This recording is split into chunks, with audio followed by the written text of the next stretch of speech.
cursing in the dorm? Welcome to Ralph E. Johnson Jr. YouTube channel, where we feature thought-provoking videos. We have compelling interviews like the one we are about to have today with Antoinette Davis, one of Baltimore's most prolific writers and successful authors. Thank you. And one more thing. And we also have progressive, profound discussions. Antoinette, thank you so much for coming out to share some of your secrets with us. You're welcome. So, let's dive into it. So, tell the public a little bit about yourself. Okay. I was raised in Baltimore City. I wasn't born here, but East I or was raised west? Here. Oh, west side. Okay. I went to Baltimore City public schools, and which I wouldn't trade that time for anything. So back then, school was school. School was school. You learned. I have 2 sons, and I'm just here. So, what made you get into writing? I see you have some of your books, but we'll get into this later on. Now, you have about 12 books now, right? Yes, I do. And you can find them on onefictionqueen.com. I put it right here for you. onefictionqueen.com. Yes. I also meant to tell the public that she's definitely a businesswoman as well and very thorough about her business. Yes, I am. So what made you start writing?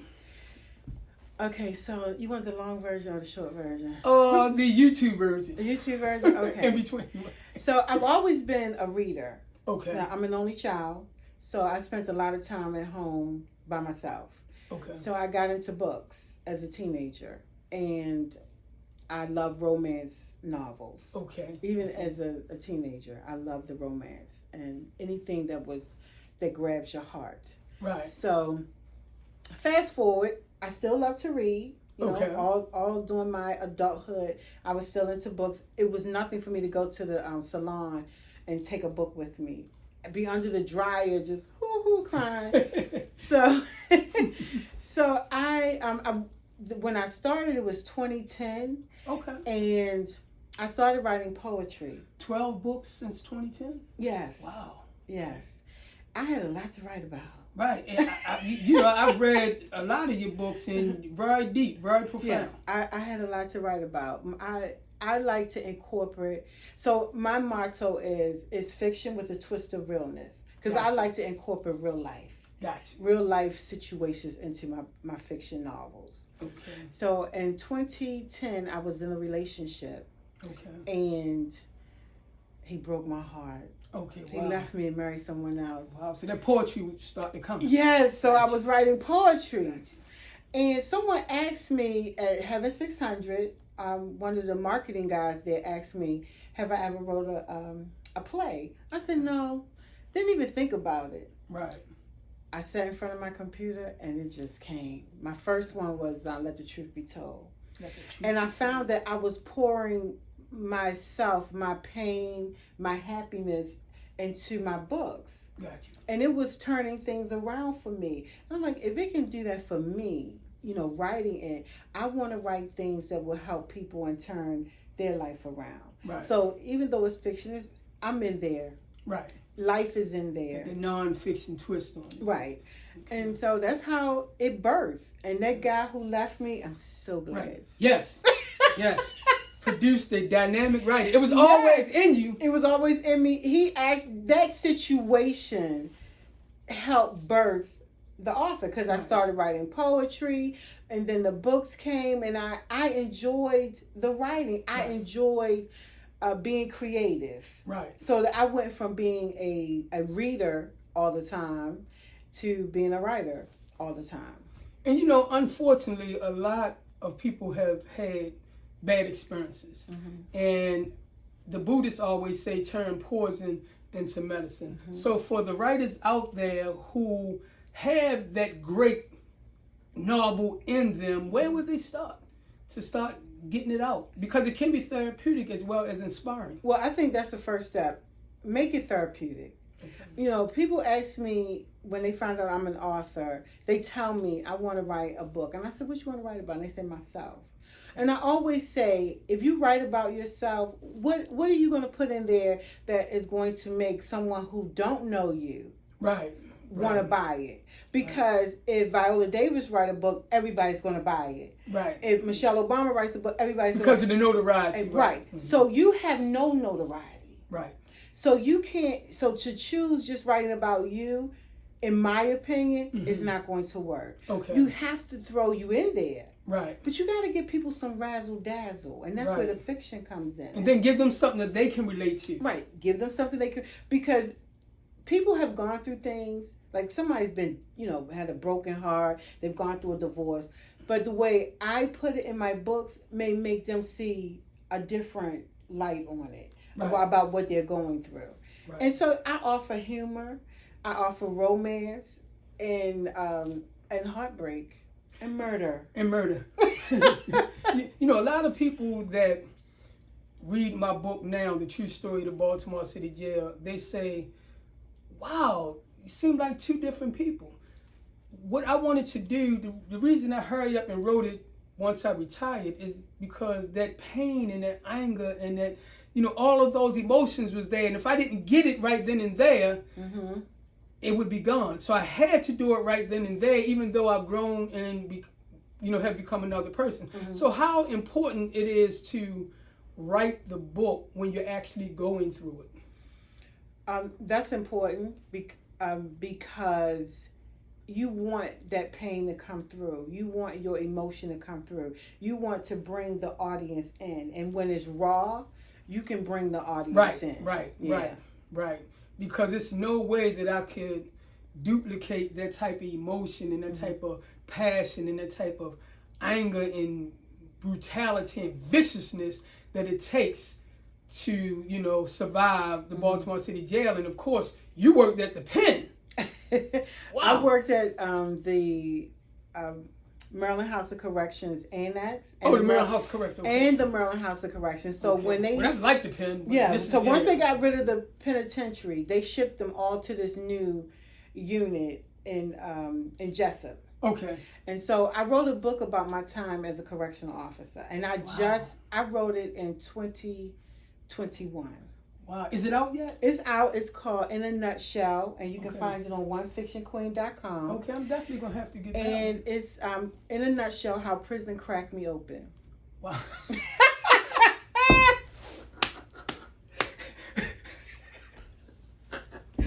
Hey, look. You wasn't ready for that. You was not ready for that. I wasn't ready for that, but we understand the terminology.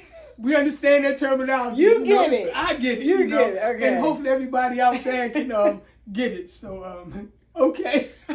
It cracked me open. Okay. I mean, and the reason why I say that is because I was 24 years old when I decided to become a correctional officer. Wow. I wore 145 pounds, 5'7".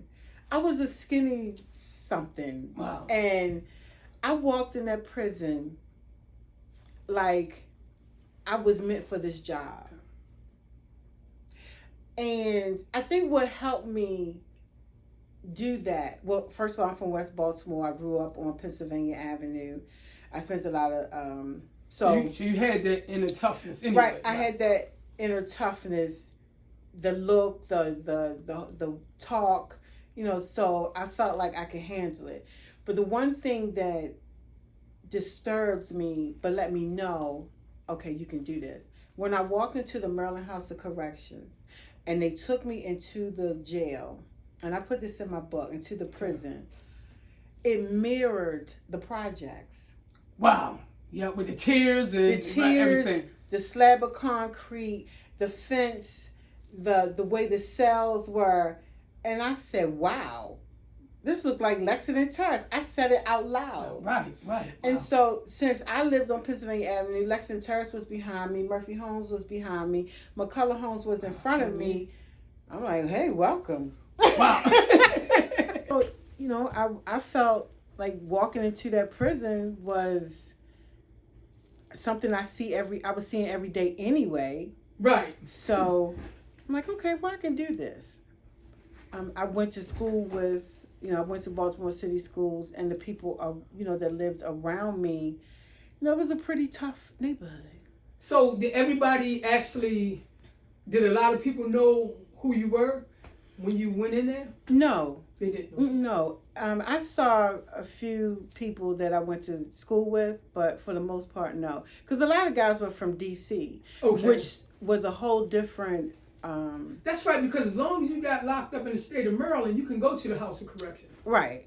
And so they were... Most people... I say D.C., but they were from Prince George's County. Okay. So they were parts of Maryland. And so it was always a war. It was Baltimore versus D.C. because if you did not come from Baltimore City, right, or Baltimore County, you were other. And so it was always a rivalry. So did you use a lot of things that occurred in the jail and a lot of your experiences? Did you use them in your books or as writing material, or all of that came later? It came later, but no. For my first book, I wrote it's called "Let the Truth Be Told." Let the Truth Be Told. Yes, and you can find it on onefictionqueen.com. So, I wrote about a young man who came home from prison, federal prison, and he wanted to change his life, and he became a minister. Right. Not a fake minister, but he was serious about his relationship and his walk with God. Right. But he married a woman who was superficial. Okay. She liked the bling bling. She had her own career, and she cursed, and she didn't want to marry a minister. She like, wait a minute, you're not the same dude that got locked up. And before he was arrested, he was a CPA. So he was an accountant living in East Baltimore. Because the book is based in Baltimore. Right. His mother had 9 children by different men. And to help his mother and support them, he started selling drugs. Wow. And that's how he got caught up. Right. But he had mentors. And so they helped him, and through all of that, he found Christ and wanted to be a minister. But he come home to this female who cursed, right, like myself. Right. And, she drank wine and like myself. Right. And she liked to go to clubs, like myself. Right. But you also like to go to church also. I also like to go to church. Right. However, marrying a pastor, you have to change some things. Right. And when I first wrote this book, it was hard to sell. Okay. Because people who say, I only read the Bible, right, they don't want to read anything that may shine a bad light on churches. Gotcha. And so this is, Let the Truth Be Told, is a 4-book series. Okay. So it deals with drugs. I have the Freddie Gray riots in there, because during that time I was, during the Freddie Gray riots, I was writing. Okay. So it had the Freddie Gray riots in there. It talks about police brutality. It talks about the drug epidemic in Maryland and getting help. Right. And it dealt with infidelity. Okay. So I wanted to put all of that, what I see, what I've done, how I felt. And the storyline came about because when I was younger, like in my 30s. What? I thought you were 32. No, I wish. Okay. No, I don't, because I wouldn't know what I know now. So right. no, I'm glad I'm here. There you go. So when I was younger, I dated a pastor. Oh, wow. Yeah. And interesting. You were in that Megan Good type of situation. Mm-hmm, yes. And he wanted me to stop all of those things. Right. You all couldn't compromise? No. Like you went to church one day, then he go to the club one Friday. No, he had his world, and I do go to church. At that time I did go to church. Okay. And I felt like I wasn't serving 2 different gods, so I wasn't drinking to become drunk. Right.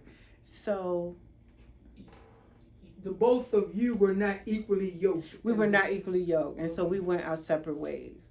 And one thing about using curse words. When you become a correctional officer, because when I became a correctional officer, I didn't curse like that. Right. But I remember going through training, and they said, whatever you do a little bit, you will do a lot in 1 year. So if you smoke occasionally, you'll smoke a pack a day. Well, I wasn't a smoker. Right. And I found myself, every word was a curse word. Right. Like, because you have inmates. Was that part of the language, or this is what resonated with the prisoners? They respond more to curse words, or my kids used to respond more to curse words, or were curse words just the vernacular? It was the vernacular. Okay. It's so much. I feel, and I put this in my book in a nutshell, how prison cracked me open. I do not believe, and I'm going to catch some flack for this, and I don't care, that women should work in a men's institution. Okay, wow. And why is that? Because we are soft. But no, let me prove. Okay, because I'm gonna do the devil advocate. You know, I have much respect for you all women. I've seen some beasts come out of women. And you do. Right. But that's the thing. You say you've seen some beasts come out. Yes. It wasn't meant for us for a beast to come out. Okay. We are softer. And for that, I say we belong there. See, for that reason, I say we should be there. To bring calmness. Right. Yes. So a sergeant said to me that we don't want you here, but we need you here. Okay. Because a man has had a woman in his life to some aspect. He's had a mom, a grandmother, a sister, an auntie, and they respond to that softness. Most men, including myself, come up under women. Right. And a lot of us, if you didn't have a recreational coach, if you didn't have a coach in high school or any type of mentors, positive, you just didn't get it. So everything that we've received was from women. So women brought calm to the prison. And I'm going to tell you what a major said to me, and I put it in my book. They know that relationships are going to happen. Okay. They know that. And I know about the relationship joint, but go ahead. Yes. They know that. They say, we don't want this to happen. They know it's going to happen. Wherever you put a woman in a situation and tons of men, because we're outnumbered. Right. In a situation, if she does not, and she can have a whole life at home. Right. Children, husband, everything. But when she go to work, that one inmate for 24 hours while she was out going to the grocery store, taking the kids to school, and, while she was living her life, he was focusing on her. Right. Wow. He noticed her bad hair day. He noticed her cycle was on. He noticed that her nails were or were not done. Right. He noticed her facial expressions, if she was worried, if she was happy. He had 24 hours to focus on that. And so he did. And that's how they get you. Break you down over a period of time. Right. Hi, Miss Davis, your hair look good today. Right. You say thank you. Well, if my man at home not telling me my hair look good, I'm like, this Negro told me my hair look good. Okay, all right. Wow. So women. I see all those guys out now, baby. Baby, you look beautiful, baby. You the bomb. So some women may not agree that, that they feel like, oh no, I'm not going to fall under that pressure. I never fell under the pressure. I always had outside relationships. Well, I dated an officer, so technically it was inside relationship, but never with the inmates. Right. And, they come on strong. I remember the first time I met, I hope I can say his name. If I can't, you can edit it. Say his initials. The first time I met DW, and I put the